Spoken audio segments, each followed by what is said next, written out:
So I'm here to talk about why machines by themselves cannot yet tackle precision medicine. COVID-19, it's pretty scary stuff. And it was certainly scary back in February when we still called it the Wuhan virus, if you remember those days. And this is my 16-year-old son, Luca. So Luca came home from school, this was back in February, worried that he'd been exposed to Wuhan. His friend's mother had just returned from China and I think had some symptoms. And I said, no, I think that's really, really unlikely. And then 4 days later, he started to have symptoms. Fortunately, it turned out to be influenza B, and Luca, recovered quickly from the flu. But like many people, he's still pretty freaked out about COVID-19. And so, he asked me about it. He said, "Hey, Dad, doesn't coronavirus have a 3% mortality rate?" So I tried to calm him by explaining that averages don't apply to individuals. If you're not in a vulnerable population and you don't have other diseases, your mortality risk is probably much lower. And then Luca reminded me that there had been young, healthy people that had already died from this virus, like the physician who first reported it. So I said somewhat dismissively, well, that's probably unusual. And he didn't seem too satisfied with that answer. And frankly, I wasn't either. So why are some people hit harder than others? And why do some respond better to certain treatments than others? So these are, of course, the fundamental questions of precision medicine. The idea that each person is a unique case study, an experiment with an N of 1. So with HIV, we eventually realized that the Russians and Scandinavians who seemed to be immune were all homozygous for the CCR5 delta 32 mutation. And this was transformative for treatment development. But researchers, the HIV researchers had some big clues about, where to look when they made this discovery. But when we don't have those kinds of waypoints, there are just too many possible factors, and then the problem becomes very complex. So nowadays, we turn to artificial intelligence to help us with problems like precision medicine, where we have lots of variables and we're trying to find useful patterns. But here's the truth. Today's artificial intelligence is not ready to solve the challenges of precision medicine, at least not by itself. But let's imagine what might happen if we tried to use AI for this. So let's collect everything we know about all the coronavirus patients, their histories, their family histories, comorbidities, phenotypes, genomics, biomics, proteomics, all the omics, and of course, make sure to include outcomes. And then let's throw it all into a big AI grinder, turn the crank, and see what the magical pattern it discovers is. Problem solved, right? We're done. So not quite so fast. So the problem is we're dealing with messy data, and that's far worse than big data. So big data has come to mean a lot of things. I think there's a new Starbucks size, grande, venti, and then big data. But I want to talk about messy data. So messy data is all the stuff we're throwing in the grinder. It means we're combining apples and oranges. The data is multi-source, it's heterogeneous, and it's very, very multidimensional. So why is that a problem? I mean, it's AI after all. The problem is there are too many possible combinations of variables to explore, more than there are particles in the known universe. So we have two choices. We can either drastically limit which patterns are explored, or we can just let the system discover an endless list of patterns. So let's continue with our thought experiment. Let's say we have complete data on 100,000 coronavirus patients and a 1% mortality rate. So 1,000 of those people were hospitalized and died. And we want to include all the variables, so we keep no stones unturned. We want to find out what is so special about these patients that makes them vulnerable. So we throw all our data into our AI grinder, and can anyone guess what happens next? We find a pattern. We discover that every single one of those 1,000 people has a mother whose name starts with the letter J and farts in the middle of the night. So, we better go rush over and tell all the ED doctors so they can add this to their triage, right? So we're also going to discover a billion other patterns common among these 1,000 coronavirus victims. But almost all of them will be spurious, just purely coincidental. So how do we winnow it down into the ones that are not just coincidental correlations, but are actually causal and actionable? On the other hand, should we really throw everything into this grinder? But who decides what goes in, and how do we know when something important comes out? So a colleague recently told me a story about how an AI system revealed a compound found in a study population of ALS patients. Initially, the researchers thought it might be a major discovery to causes and treatments of ALS, until my colleague remembered that the compound was a Tylenol metabolite, and recalled from his real-world clinical experience that Tylenol is used extensively by ALS patients. So it took an expert to realize the finding was indeed a non-random pattern, but not a helpful one. In other words, machines can discover patterns, but it takes a human to understand what a pattern means and when it's important. But why? Why can't machines do this too? So humans think differently. I like to use the left brain, right brain metaphor that a lot of people are familiar with. So when it comes to left brain sort of symbolic thinking, computers are extremely reliable and quick. They also remember things very well. Humans, on the other hand, are awful at things like arithmetic and logic. So, we're mostly like the right brain in this left-right brain paradigm. And our brains were designed by millions of years of evolution to use intuition to solve messy problems that require modeling complex interdependent systems. But there's a catch. So this right-brained approach takes shortcuts. It sometimes misses things or manifests different forms of bias. And symbolic reasoning is really hard to do with neural networks.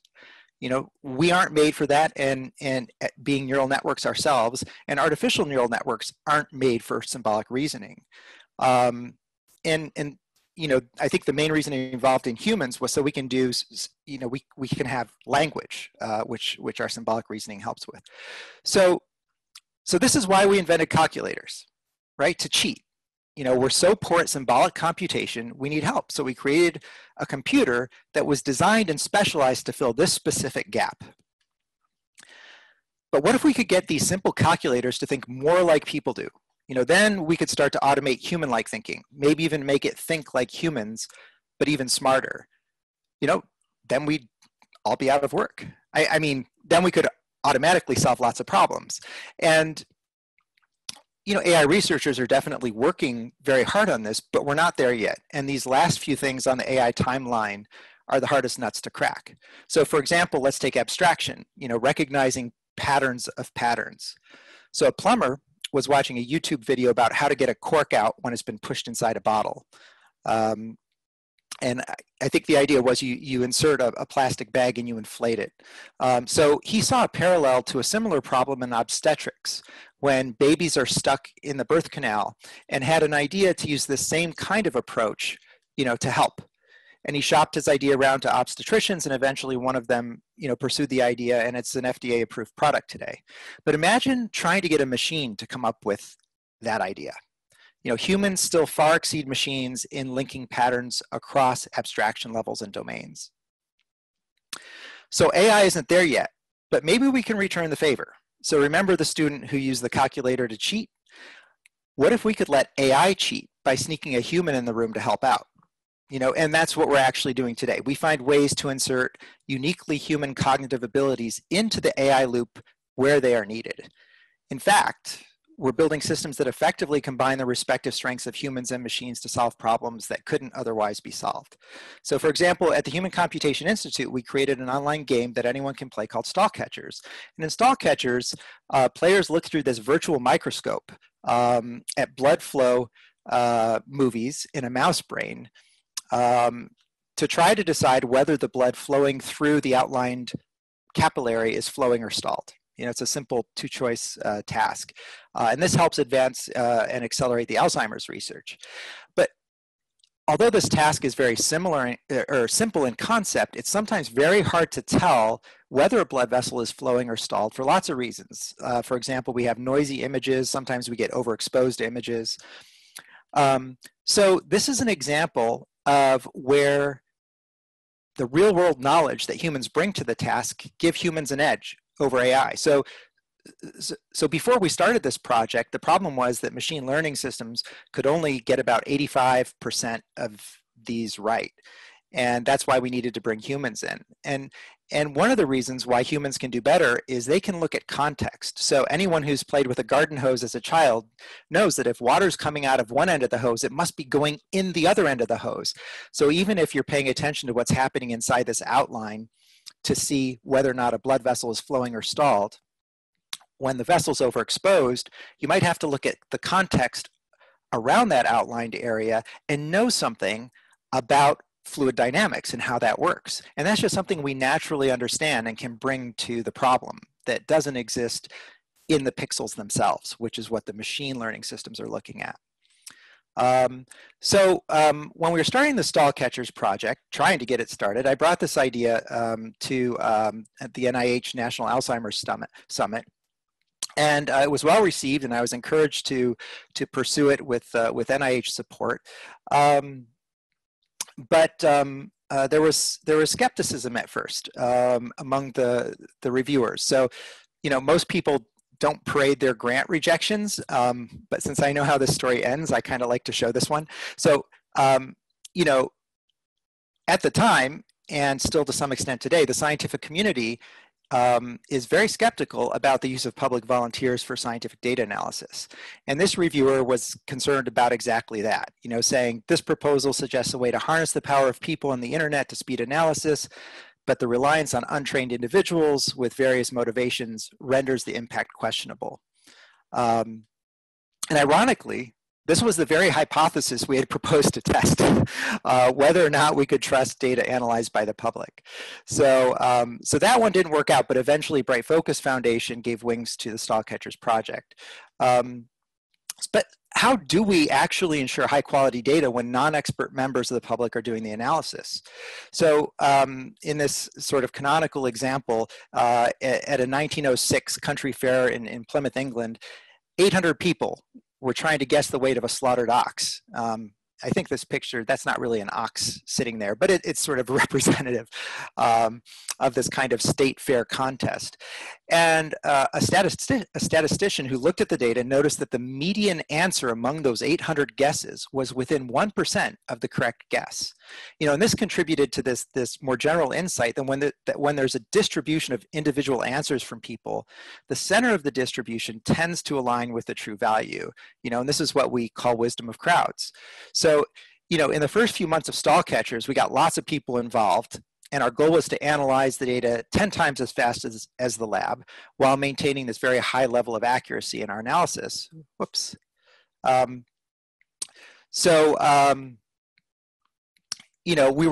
first we were only about 1.5 times as fast because we were very inefficient. We had to gather answers from 20 different people about each vessel in order to come up with a crowd answer that would produce the level of accuracy we needed. And we were using something very similar to what I call the ox method, using measures of central tendency like the median or the mean answer. But we realized we needed help from machines to make better use of the human answers. So we improved our wisdom of crowd method, and today it takes only about 5 people, actually more like 4 people, per crowd answer. And Stall Catchers is doing analysis 5 times faster now than the lab with very high accuracy. So even though individual non-expert members of the general public may not analyze data as well as a scientist would, it turns out that when you combine those into a crowd-based answer, as we do in Stall Catchers, then the crowd answer is even better than what we find in the lab. And in fact, once we validated Stall Catchers, early in the days of the project, Cornell, who's doing the Alzheimer's research, decided to give us our first data set for de novo analysis done entirely by Stall Catchers. And we were a little nervous, of course, but we delivered the crowdsourced data analysis. And then they told us they'd kept some data aside and done their own in-lab analysis just to kind of as an extra check. And they were concerned because they discovered some disagreement between the crowd-produced results and their own results. So we went and we sat down, we looked at all the actual vessel movies together. And ultimately, in almost every case, they said the crowd was right, and the experts even ended up having more agreement with the crowd than with each other. So this was kind of a nice vindicating result and reinforced our methods. So today Stall Catchers has about 30,000 players. We're answering new research questions every 1 to 2 months. Previously, it would take the lab 6 months to a year. And you know, we're publishing these results in top-tier journals. We credit the players in them, as many other projects like ours do.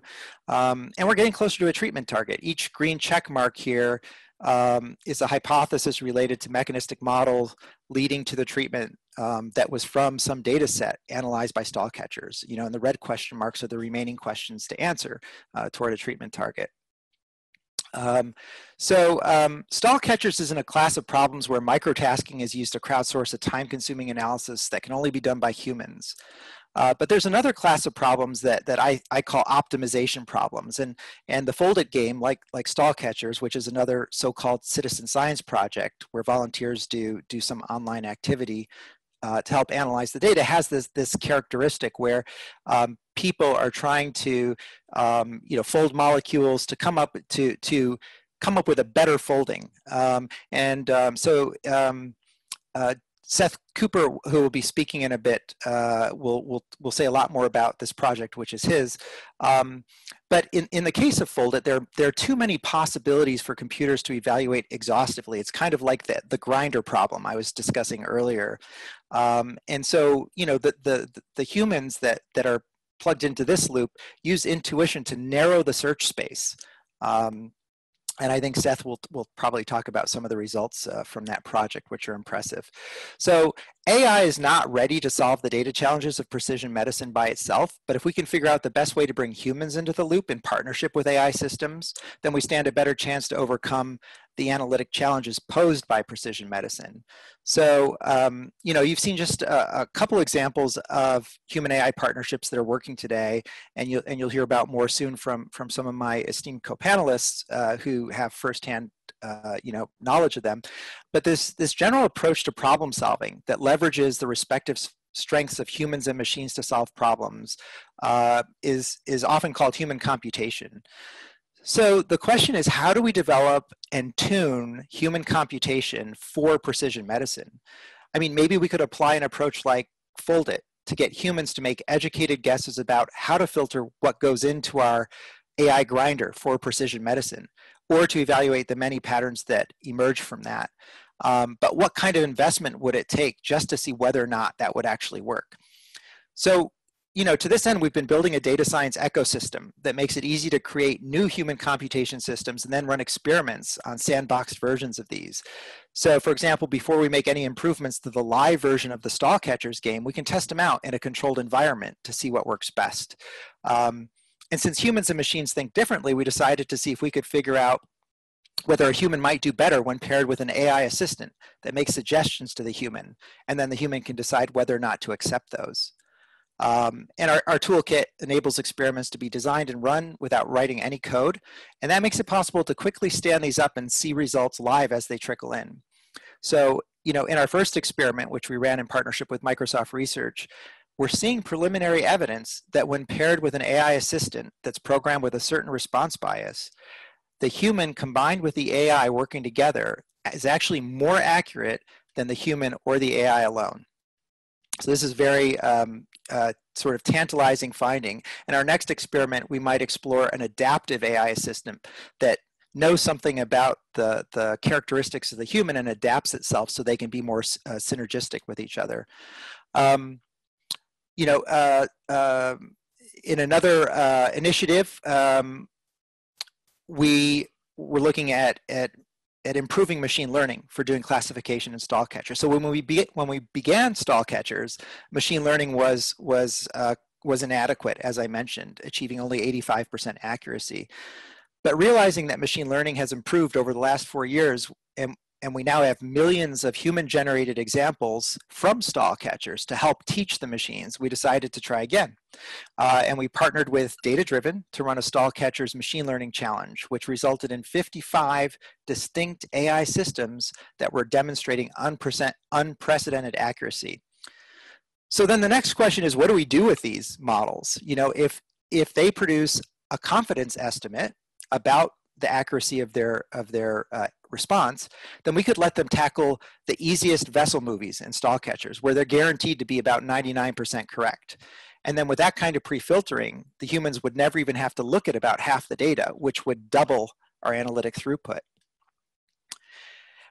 So when we actually looked at some of the properties of these 55 different machine learning models that came out of the competition, we noticed something really interesting. So this is a graph showing response bias in both humans and machines, which is the tendency to say that a vessel is either flowing or stalled when all else is equal. And it turns out that the machine learning models have a response bias distribution that's very similar to our human players. And this suggests diversity in the behavior of these models. And that's diversity that could be valuable to a wisdom of crowds. So recall that wisdom of crowds relies on a diversity of thinking styles. So when one person gets it wrong, several others get it right. And with many different machine-based models, we can now test what happens if we take these machine models and let them become independent stall catchers players with all the same rights and responsibilities as humans, you know, showing up on the leaderboards and getting a score, and having their answers combined with the human answers using wisdom of crowd techniques. So another key component of this kind of ecosystem we're building is the ability to connect all these pieces together. So today we're using stall catchers data to train machine learning models in a competition, and then we're manually plugging those models back into stall catchers. But with this new ecosystem, it can become a fluid and dynamic process. So the machine learning models are constantly being fed data from the humans in stall catchers. The models would be constantly improving and then taking on more of the workload as the humans are phased out, at which point they can contribute to the next problem we're trying to solve. And we have a bunch of problems lined up for sure. So, to learn more about this new ecosystem we're developing called Civium, feel free to visit this link, bit.ly/Civium intro. I think today's human AI successes were very hard won. You'll hear from some others about this. It's taken tremendous time and effort.